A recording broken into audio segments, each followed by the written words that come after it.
The Art in the Classroom series is produced in cooperation with Saks Arts and Crafts. You can find everything your art desires at Saks. Art materials, equipment, and supplies, including hard-to-find items for painting, drawing, printmaking, ceramics, sculpture, and more.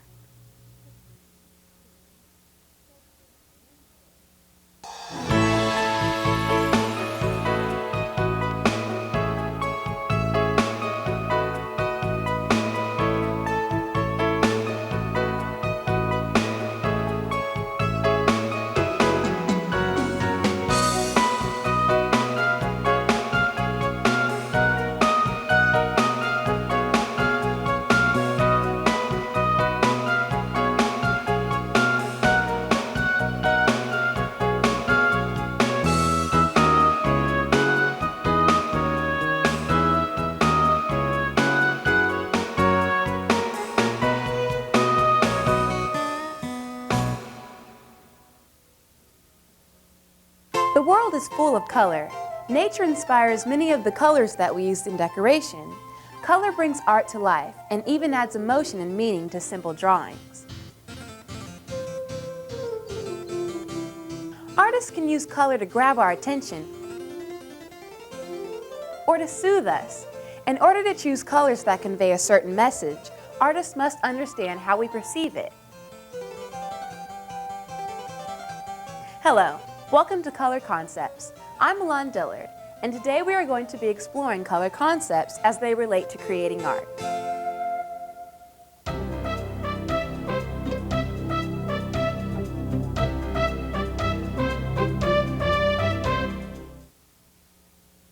Before we get started, let's talk about the theory of color. Color is actually the reflection of light. Objects that appear green reflect only green light waves and absorb all others. Black absorbs all the light waves, so no color appears. On the other hand, white reflects all the light waves. Scientists tell us that white light includes the whole color spectrum, while black is the absence of light. But with paint, these rules work the opposite way. If we combine all of the colors, we will get black, not white. That's because paint is an object reflecting color, not the light waves themselves. Colors are related in unique ways. Some look good together, and some do not. Some are pure, and some are mixed with white or black, or with other colors. We're going to examine the color spectrum and learn to use color to create better works of art. To gain an artist's perspective of color, we will visit Raleigh Kinney. Raleigh has been painting for over 25 years. He is a watercolor teacher of national stature, and he has taught in public schools and workshops. His work has been featured in many art publications. He participates in art festivals all around the country as well. Raleigh will show us how color can be best used and teach us how to choose and work with color. So you may want to have a notepad and pencil ready to take some notes. I'd like to talk a little bit, first of all, about maybe how color can create a mood for your work. This is a little sketch that is from the Midwest, kind of a summary little piece in which the color really plays, I think, a major role in the development of the mood. So it's not so much sometimes the subject matter, although the subject matter I think is what people see first. The paint and the color that is laid down to create that presentation is really the song and dance of the painting. That's what makes it entertaining and fun to look at. The three primary colors are red, yellow, and blue. Every color has a complement or a finishing color. Red's complement is green, which is made by mixing the other two primary colors, yellow and blue. Yellow's complement is violet, made by mixing red and blue. And blue's complement is orange, which is a mixture of red and yellow. Artists can refer to a color wheel. It shows the three primaries, red, yellow, and blue, and the three secondary colors, green, violet, and orange. There are also 6 intermediate or tertiary colors on the outside of the color wheel. tertiary means third, so these colors contain 3 parts of primary color. For example, greenish blue is 2 parts blue and 1 part yellow. On the color wheel, similar colors are next to each other. An example is yellow, yellowish orange, and orange. Contrasting colors are separated by 3 shades. Blue and yellow are contrasting colors. Complementary colors are across from each other, like blue and orange.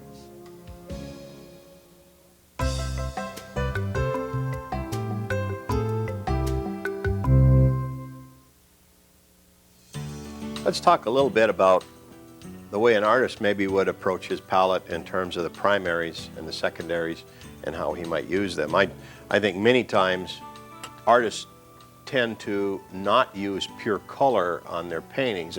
They tend to move maybe a little bit more toward the secondaries and sometimes 2 color mixes and sometimes 3 color mixes for their paintings. But cobalt probably is one of the closest to a pure color in terms of one of the primaries. And if I were looking for a yellow, I would probably go to lemon yellow, and there you can kind of see the reference to that on my palette. So if I were going to mix a primary red, I would probably use a vermilion, which has a little bit more yellow in it, and mix just a touch maybe of alizarin. And we come very, very close to a primary. And I very seldom use pure primaries in my paintings. I tend to go more in between. I tend to use a color that would be more a 2 color mix, like cobalt and maybe a little bit of the red. So we get somewhere in between, and it's tempered a little bit, and it is not quite so intense. These colors are more interesting than these colors would be on a painting. And the same thing again over here with the secondaries.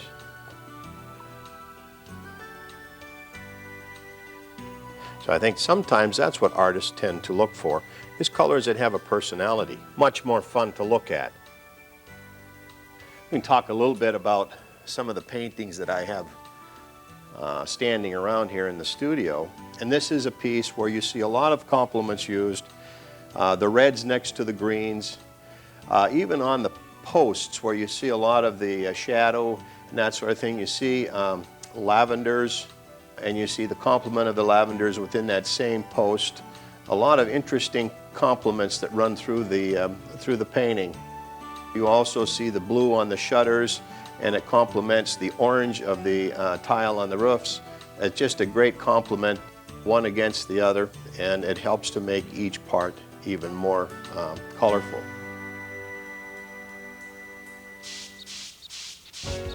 Colors are considered either cool or warm. Cool colors are usually in the shades of blue, green, or violet. They are calm, peaceful colors. They can be reminders of very cold things, like snow and ice. They can also remind us of refreshing things, like a cool mountain spring on a hot summer day. Yellow, orange, and red are warm colors. They are bright, attract attention, and bring excitement. They remind us of a bright, hot summer sun, or the warmth of a fire on a cold winter day. Cool and warm colors have a complement in the opposite temperature. Using them in your painting brings about a balance of color that we typically see in nature. You can also make a cool color warm and vice versa. You do this by mixing colors with its complement.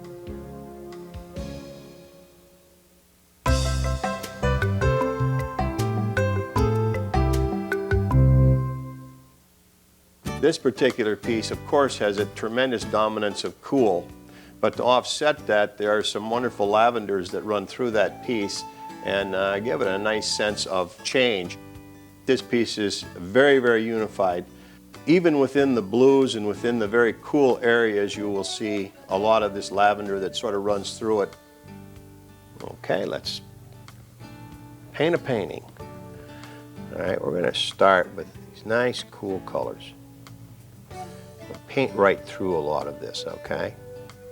I did a little pencil sketch on here preliminarily, so I know kind of where my pattern is going to be. We'll paint around a lot of these shapes and just kind of push this color around in the background a little bit.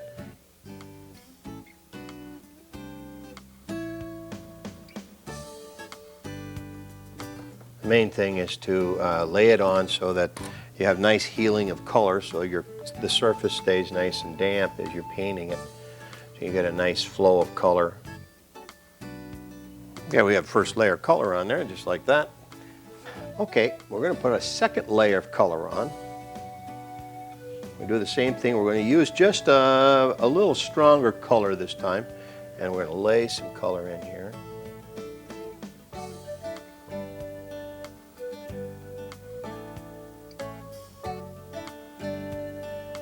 And we're going to get right down into the trees, right down a couple of nice big chunks of tree in here.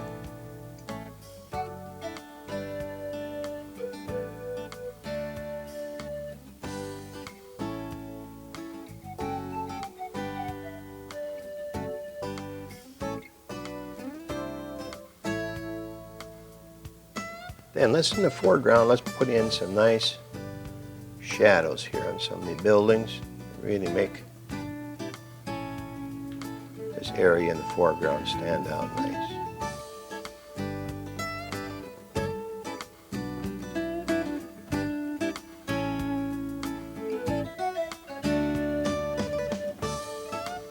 I'm going to do a small set of shapes on top of these shapes we already laid down, just to kind of bring definition to a few of these patterns in here.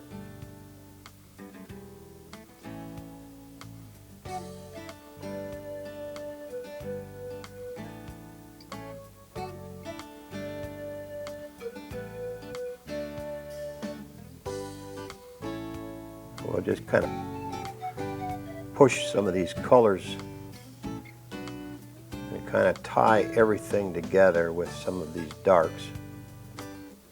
And we'll put in a big chunk of shape over here. And this is kind of like a shadow, maybe, or something to divide up the foreground a little bit. To use all cool colors is not necessarily bad, because it tells the story. It tells your lights and it tells your darks, and it can set a mood. So warm that up a little bit. And some of these flatter roofs, probably we're going to pick up a little warmth from the back side.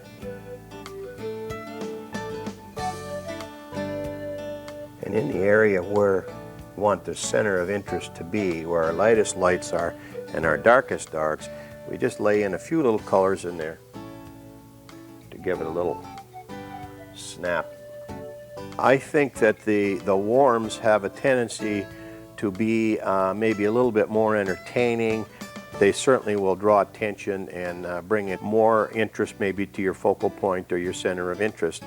And then at the same time, in the foreground, we'll use some of the colors that maybe can add a little bit of visual interest as well.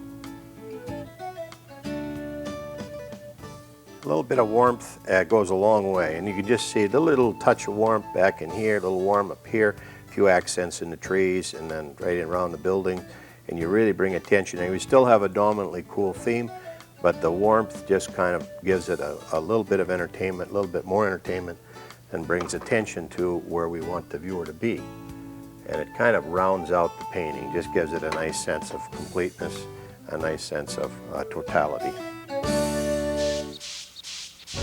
Every color in the spectrum has three main characteristics: hue, intensity, and tonal value. Hue gets mixed up with the word color quite a bit. Hue is a characteristic of color. Hue lets us define a color more specifically. For example, look at green. It can have a blue or yellow hue to it. The yellow-hued green would be a warm green, and the blue-hued green would be a cool green. When you're looking at colors and their complements, the hues all vary in intensity. Intensity refers to the brilliance of the color. Colors can be bright in their intensity or dull. Let's look at yellow. The bright yellow of a daffodil is a high-intensity color. The dull yellow of your grandmother's table has a low intensity. When you are painting, you need to make sure the intensity of your colors are geared towards each other. This helps create unity in your work. Don't get carried away using too many intense colors. They can make the painting hard to look at. Remember, dull colors aren't bad. They have a softening effect. They work well showing distance or depth. Never use all dull colors either, unless you are going for a dream effect. Even then, you should use some intense colors to accent your work. All colors have a range called tonal value. It's the degree of light versus dark for every color. Using different tones adds depth.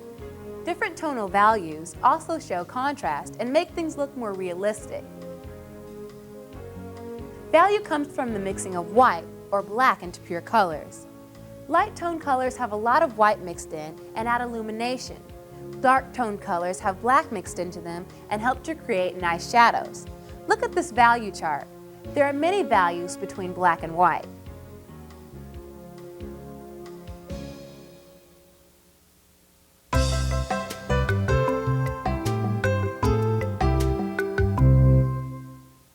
Okay, we're going to talk a little bit about hue, intensity, and color. Intensity really refers to how strong the color is, how much pigment maybe is in that color. I think so many times it is hard to determine that, but there are some colors that have a lot more intensity than others. That's viridian. All right, now you see the intensity of that is fairly strong. We'll take a color like phthalo blue, okay? And in its purest state and in its strongest state, the intensity is much stronger than viridian. And all colors have that quality. Either they have more intensity or less intensity depending on the nature of that particular color. So if you are looking for colors that will give your paintings tremendous brilliance, then you look for colors that have great intensity. So intensity in color has a lot to do with how strong the color is and how it goes down on your paper. Hue has to do with the change within a color. Now, for example, if I wanted to change the hue of viridian green, if I changed it by adding a little bit of, let's say, red to it. But watch what happens. Now we'll change the hue. There it is, as we see it up above. Now if we change the hue of that a little bit by adding just a touch of, let's say, alizarin to that.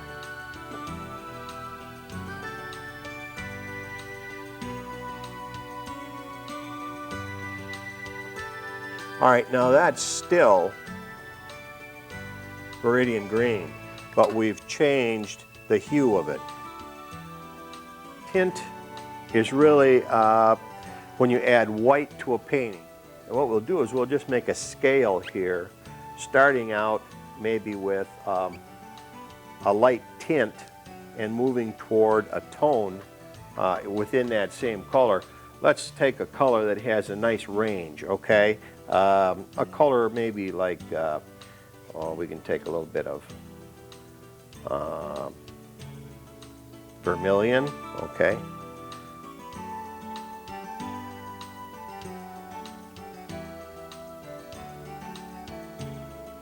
You can lighten it a little bit too, just by lifting off some of that color.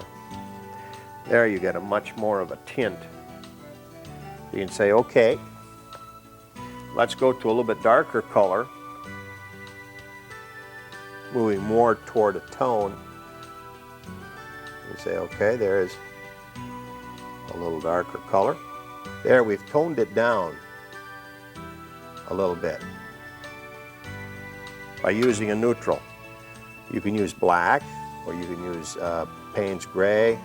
There, we've toned it even more. So you can see the steps. Same color, just by adding a neutral to it, how we can increase the tone of that color. Okay, now what would happen if instead of using a neutral, if we used an opposite on the color wheel instead. Let's say if we added just a touch of green to our red. We'll add just a touch of green to it. Now this should take us to the same place that this one does. Let's see what happens. Or this one. Let's see what happens.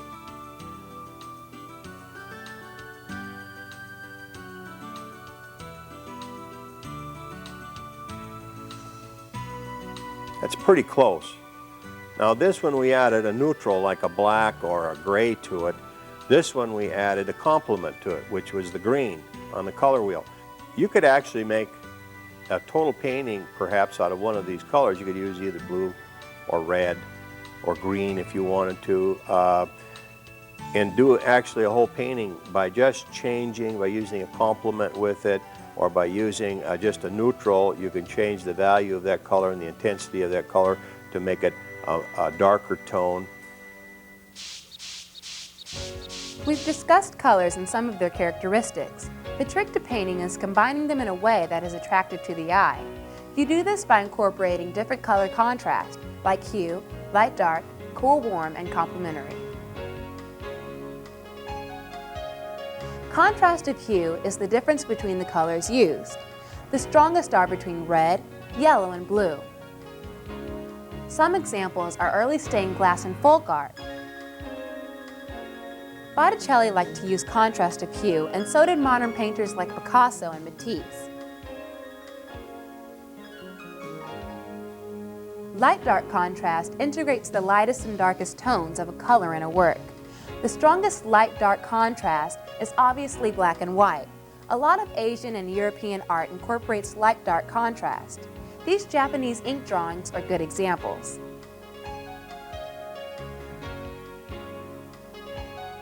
Cool-warm contrast deals with the differences in temperature. The strongest is reddish-orange and bluish-green. The tonal value of the colors should be equal to achieve cool-warm contrast, but their temperatures vary.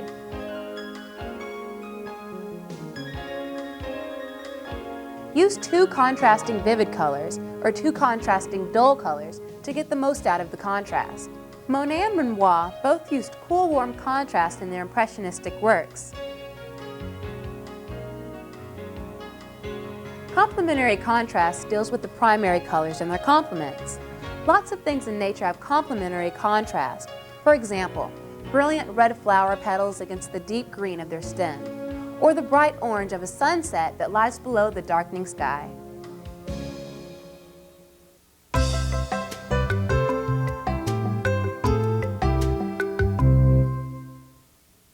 Desert flowers, I think, is a good example. There are certain parts of that painting in the background that is very light, and the shapes that are in front of it are darker. So, and what you're really looking at here now is a reversal.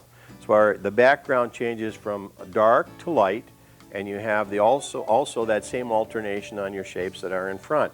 So what that does for the viewer is it creates a variety.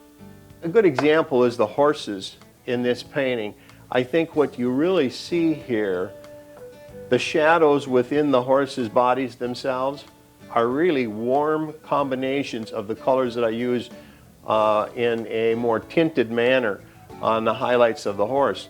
Like this area in here is really just a shadowed version of this highlight here. And how did I get that? I just used a complement of my red. I used just a touch of green in that.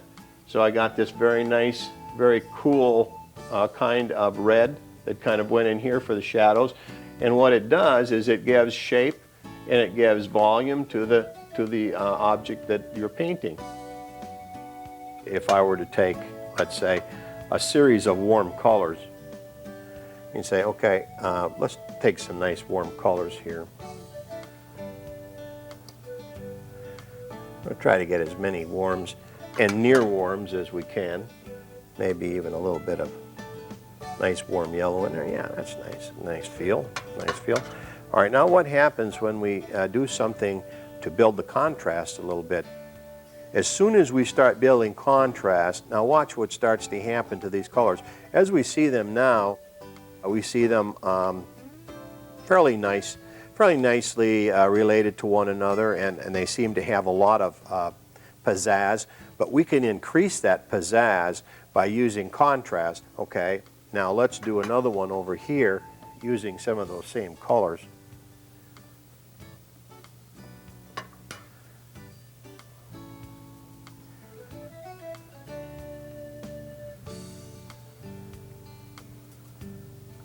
Now, have a lot of the same kinds of things happening here. This has a lot of those same colors in it. Just the introduction of the whites in the internal part of the painting helps to make the contrast work better, and it seems to intensify the colors. So we'll take a nice color mix here.